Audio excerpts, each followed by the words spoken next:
E equals mc² fully explained. It is the most famous equation in history, but its true meaning goes far beyond just nuclear bombs or sci-fi energy. Bulleted down to its core, Albert Einstein's equation reveals a profound truth. Energy and mass are not two different things. They are just different forms of the same thing. Here is the breakdown of how it works, what it actually means, and why it changed physics forever. Breaking down the variables, and to understand the equation, you just need to look at its three components. Energy, the total energy contained within an object. This is measured in joules. M mass, the amount of matter an object has. This is measured in kilograms. c², speed of light. Squared. The constant c represents the speed of light in a vacuum, which is roughly 300,000 kilometers per second. The core takeaway.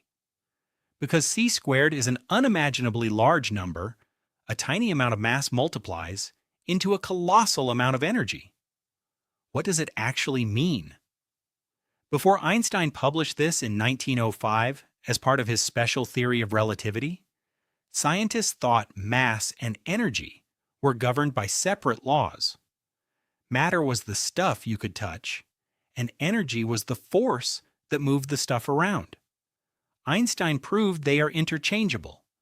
Mass is simply super-concentrated energy. The paperclip analogy. If you could completely convert the mass of a single, standard 1-gram paperclip entirely into pure energy, it would release roughly the same amount of energy as the explosion of 20 kilotons of TNT. That is roughly equivalent to the atomic bomb dropped on Hiroshima, all locked up inside a tiny piece of stationary wire. How the equation works in the real world. We don't usually see mass turning into energy because the bonds holding matter together are incredibly stable. However, the universe uses this equation constantly. Nuclear fusion, the sun. The sun is a massive E equals mc² engine. Inside its core, hydrogen atoms crush together to form helium. If you weigh the starting ingredients, the hydrogen, and compare them to the final product, the helium actually weighs slightly less. Where did the missing mass go? It was converted directly into light and heat energy powering our solar system. Nuclear fission power plants. In a nuclear reactor, heavy atoms like uranium are split apart. The combined mass of the fragments is less than the mass of the original atom. That tiny loss of mass escapes as a massive burst of heat which we use to generate electricity. Radioactive decay. Even everyday objects experience this. When a radioactive element decays, or when any chemical reaction releases energy, like burning wood, an incredibly microscopic amount of mass is lost as energy. It is just too small for everyday scales to detect. The mind-bending reverse. Energy becoming mass. Because the equation works both ways, adding energy to an object actually increases its mass.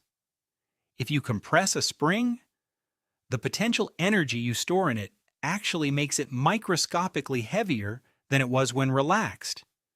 If you heat up a cup of coffee, the thermal energy added to the molecules technically gives the coffee more mass than when it was cold. At everyday speeds and temperatures, this change is far too small to measure. But when particles are accelerated close to the speed of light, like in the Large Hadron Collider, the energy poured into pushing them stops making them go much faster and instead manifests as a massive increase in their physical mass. The universe's currency exchange think of mass as a highly valued foreign currency and energy as the local currency. c² is simply the exchange rate. Because the exchange rate is so high, trading in just a tiny fraction of your mass coins buys you an astronomical amount of energy cash.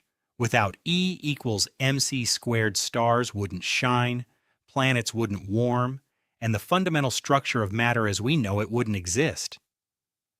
Subscribe